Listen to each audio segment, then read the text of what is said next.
So this is my Audi A5, which in my last video we made sound like a GTR.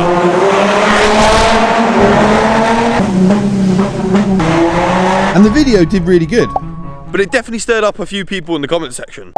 But to be honest with you, I'm quite surprised at how many people actually agreed that it sort of has a resemblance of the sound of a GTR.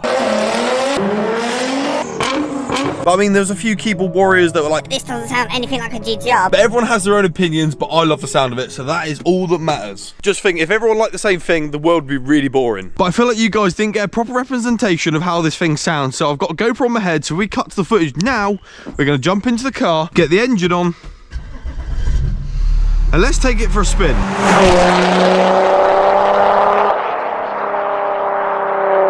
This thing is absolutely mental. Like, you don't even need to be going quick for it to sound ridiculous. So we've got our first encounter. We've got some cyclists. Should I hit them? 10 points? No, I'm joking. I wouldn't do such a thing. Bang! Right, let's see what it sounds like.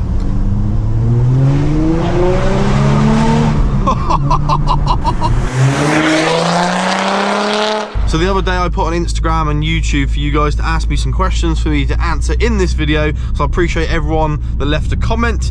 I do appreciate that, and we're going to be answering that throughout this video. But I thought, you know what, I'm going to do a classic POV drive. I've got a planned route. I'm going to take us to some really nice views, hopefully by the end of the video. And the weather's good, and I've got a new exhaust, so it couldn't be better.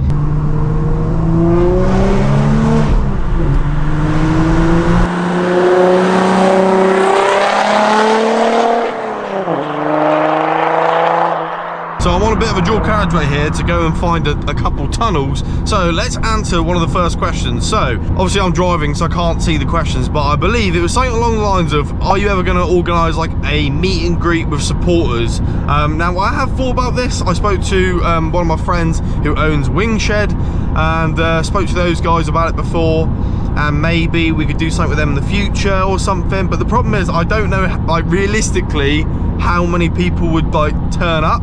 Do you know what I mean? Like, I've got a fair few subscribers, but whether or not people would travel for it, do you know what I mean? So yeah, maybe in the future. I mean, I'd rather just meet at events that are already going on. If I say I'm at an event, then people can meet me there, sort of thing. That works quite well. But it's definitely on the cards at some point. And before we do the next question, I've started working with the guys at Holy, so I'll speak about those guys in a little bit. So next question is, do you regret selling the M140? Now, originally I probably wouldn't have said what I'm about to say, but yeah, I do regret it because of the time I got rid of it. Like, I wanted to do the raffle and it was sort of coming to the end, but now I look back and I'm sort of starting to do a lot more mechanical work myself and like giving stuff a go.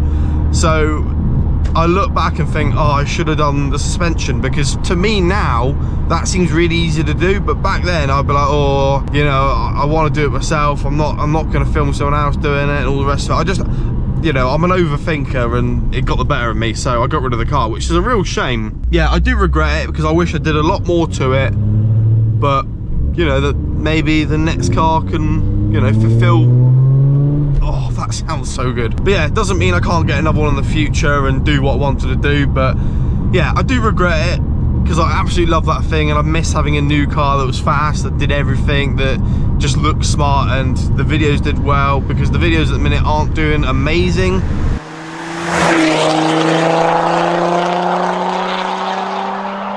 So we've got a tunnel, which only means one thing.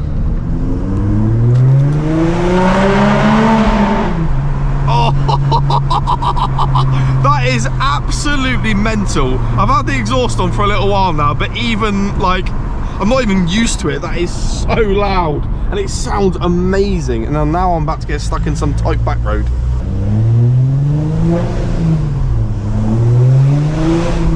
So I've just pulled over to make myself one of the Holy drinks. So there's a lot of flavours. Strawberry Shark, we'll go with that one. So this Holy is essentially like a cheaper and healthier alternative to like normal, like, you know, your average energy drink or soft drink you buy in the supermarket. They have no sugar, no taurine or artificial colours, and you literally just add a pouch in, give it a shake, and that is done, like, already. Let's give it a taste test. If you'd like to try one of Holy's starter packs, then click the link in the description down below and use code BB5 for £5 off your first order, and then BB10 for 10% off any following orders. It actually tastes good as well. Like normally you get stuff like this and it's like, it just tastes a bit like powdery and gritty, and the tastes aren't that great. I'm an absolute nightmare for buying like a lot of energy drinks. So like this just makes it cheaper, more convenient, because I can take all these around with me, and all you need is the shaker, 500ml, and just add these in, and yeah, it's as simple as that, and you've got yourself an energy drink. Thing is as well, within these energy drinks, there's actually this thing called ENQUIRIES, which is basically like a slow releasing caffeine, if I'm correct. So rather than having one big hit and feeling all itchy and horrible, this is like a slow release. So yeah, it's good stuff. I genuinely can't believe something that I paid not a lot for can sound like this.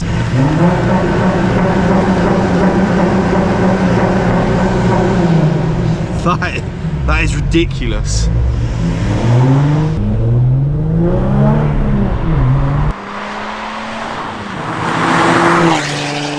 So the next question is a very, very, very popular question, and I had about 20 to 30 of the same question, so sorry if yours don't get featured on screen. But the question is, what are you getting next? And I think someone else said like, what are you getting next, because the channel's sort of dying off. And yeah, I 100% agree.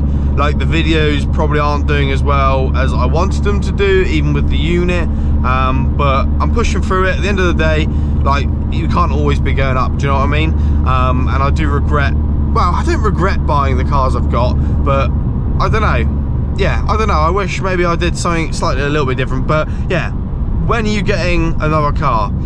So my plan is to do up all 3 cars fairly quickly and get a move on. Now I've got the unit, it's completely possible, but I think I'm gonna I'm still gonna do all 3 cars in one go, but I think I'm gonna start and get the Lexus sort of where I want it to be and gone, potentially sold, because that doesn't really need a lot of work to get it where I want it, and I know what I've got to do to get it where I want it, and it's fairly simple.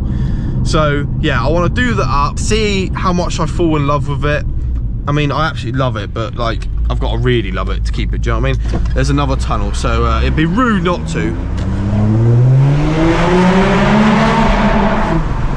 Oh my God, that is loud. So yeah, I'm gonna do up the Lexus first, potentially get that gone, and then I'm gonna hopefully get this sort of done. There's only a few little bits to do. I've yet to release a video on my new screen here. I'm also gonna like wrap the interior. I'm gonna put a spoiler on it, and a few other little bits and bobs like that, not too much, and then basically it's ready to sell. And then by then the Lexus might be gone, this may be gone, I don't know. It completely depends on how I get on with things and how things work out, but the plan is to get rid of potentially all 3 of my cars and replace this with a BMW 330d X-Drive Touring, or even a rear-wheel drive Touring, it doesn't really matter, the F31.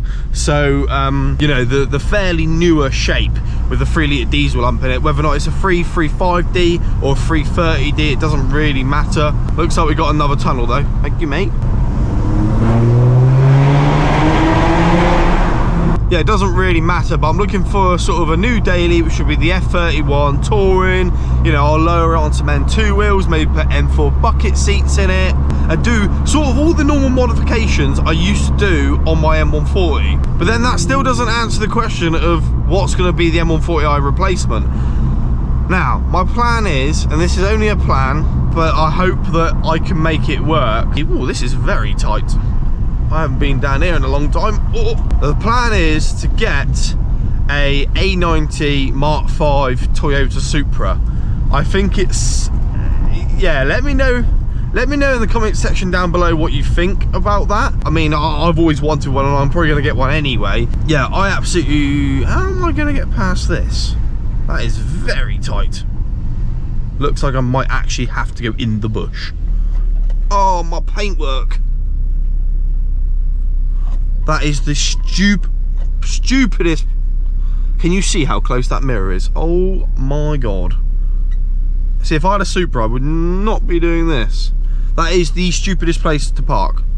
But yeah, cheers, mate. Yeah, I'm thinking about getting an A90 Supra because I think it's a natural upgrade from the M140. It's a new platform. It's not really been done too much that I'm aware of on YouTube, maybe in the US or whatever, but it's not really been done that much. So, you know, even though people say, oh, it's a Z4, it's an M140 with a different body, yeah, I get that, but I want one, and I think that'd be a good progression and upgrade for the channel, and I'm sure most people will agree. So yeah, I think a 330D or 335D touring, probably in black or white, with a Supra will be an awesome garage. Like, what a lineup. So that's the first option. Or I potentially want to try and keep, thank you, I potentially want to try and keep my E36, because I think if I clean it up, which I'm on the road to, and there should be a video coming, probably the next video, you know, if I keep it, it'll probably go up in money because everyone's drifting them, everyone's crashing them or whatever. So yeah, maybe I'll try and keep that with another couple cars, I don't know, but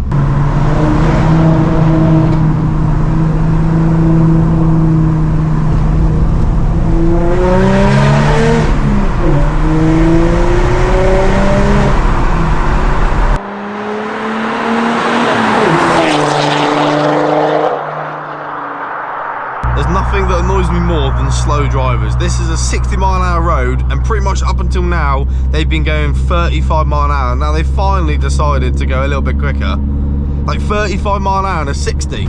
So the next question is, how many subscribers would it take me to quit my full-time job and do YouTube full-time? This is a real hard one, because it doesn't actually, believe it or not, it doesn't, like, subscribers don't make a difference. It's all to do with views. Like, you know, you get paid for the adverts within the views.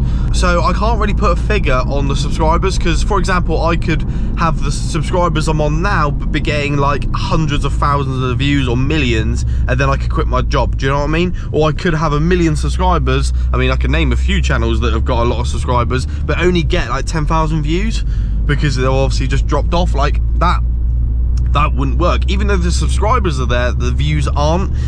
But I would like to think around the 100,000 mark, maybe. The problem is I really like my job, and it's a very good job for where I live, and I've been there 5 years nearly. So, you know, I would hate to leave there, but the only reason why I'd leave that job is to do YouTube full time, and it is a goal of mine. It is like my end goal. I want to do YouTube content creation. I want to make like promotional videos and wedding videos again, and just get my creative mind going again, because before I joined that job, that's what I was doing, you know, and I really enjoyed it. I used to work with my mate Sam, and I helped him film with him, and I loved it, absolutely loved it, and it didn't feel like I worked a day in my life. Do you know what I mean? I mean, my job now, I don't wake up every day and think, oh, I've got to go to work.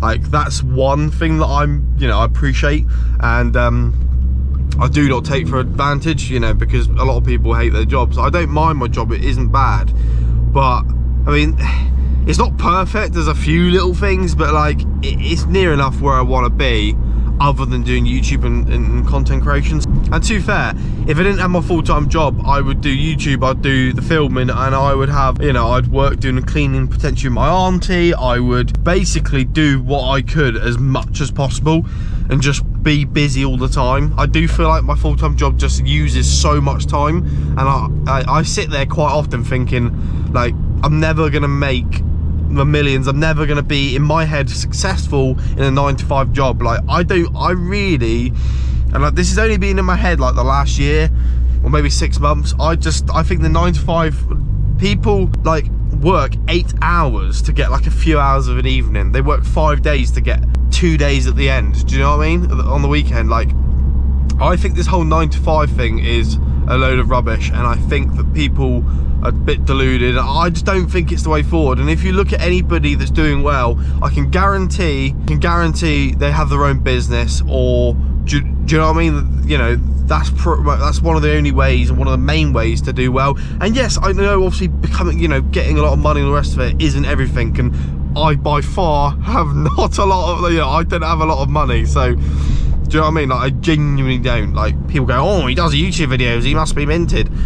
It doesn't work like that, I'm afraid. It really doesn't. Like, yeah, I might get a decent amount for a video, but then also I've got to pay 800 quid to make the video. Do you know what I mean? So it swings and roundabouts, really. You know, and money isn't everything, I get that, and you can be rich in life by having a, you know, supportive family around you and good friends and all the rest of it, and that is being rich, in my opinion. It's not all about the money. It's like being financially stable, good friends, good family, a roof under your head, a roof over your head, and yeah, that's being rich.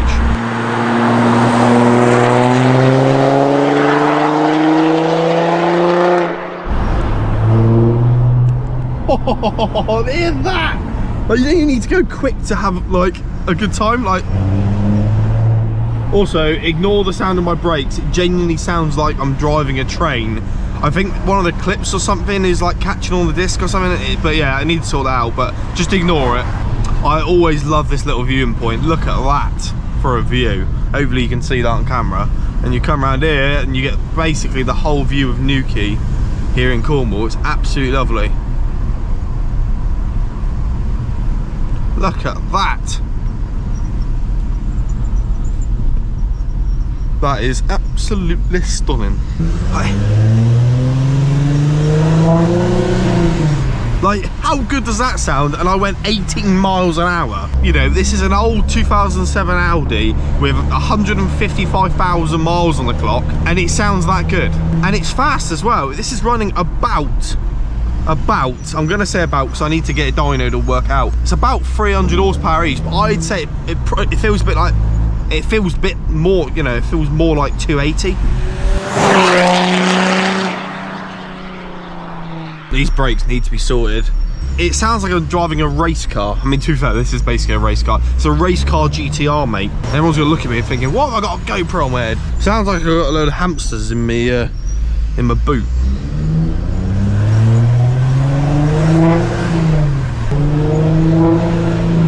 Oh!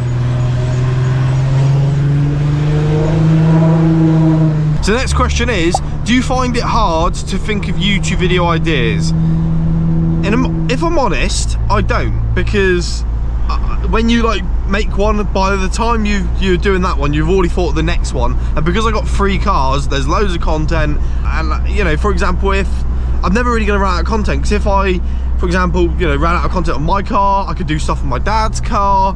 Like, there's always, oh, I've got mates that can, you know, that want stuff done to their cars. That is very interesting. Like, that's one thing that I'm quite fortunate with. I can imagine a lot of people that want to make YouTube videos sort of struggle to find the ideas, but that, like, I've never done that, touch wood. I always seem to find the next couple of ideas. And also, most of my ideas stem from when I'm either driving or when I'm in bed, and I'll just write them down. As soon as I've got an idea, write them down. The only thing that I actually struggle with, that is very bright. The only thing I actually struggle with is how to portray something and put something across to the audience without being too long-winded and also trying to make it interesting. That's what I struggle with.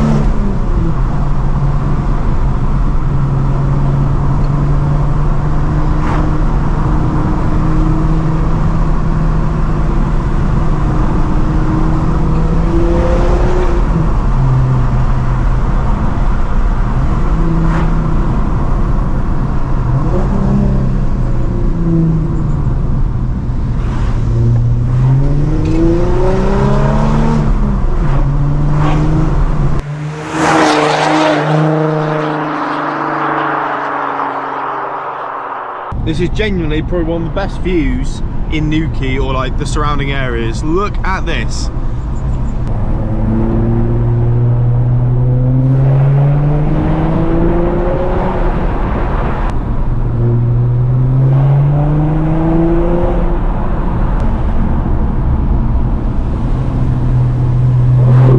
That was Jamie Wrigley, big up Jamie Wrigley. His car is absolutely stunning. That is the car I took to the Nürburgring like a few weeks ago. So we're just pulling up now to the location where I'm going to end the video, and I want to show you this view because it is something else. Oh, I might not be able to do it because I have to pay for parking, and I'm not paying for parking. I never normally pay for parking. So big shout out to the parking attendant, because I normally would have had to pay £2.50 to park, but I said to him I haven't got cash, and they didn't have like a card machine or nothing, so he's literally let me go to the end over here, show you the view to end the video, and then I'm gonna go back. So yeah, big shout out to him, what a legend. This is not really car content related, but I wanted to take you down here to show a pretty cool part of Cornwall that I like to come every now and again to watch the sunset. So it's not going to be as special now because obviously the sun sets over there. Look at that for a view. Absolutely stunning. Look at that. So this view is probably the best view I've ever had when I've ended a video. But I hope you did enjoy the video. If you did, make sure you leave a like, leave a comment, and also subscribe. Let me know down below if you want to see more POV drives. I haven't done one of these in ages. What a day. There's something about waking up early morning on a weekend, going for a drive. You know, oh, I love it. Anyway, there we go. That is the view.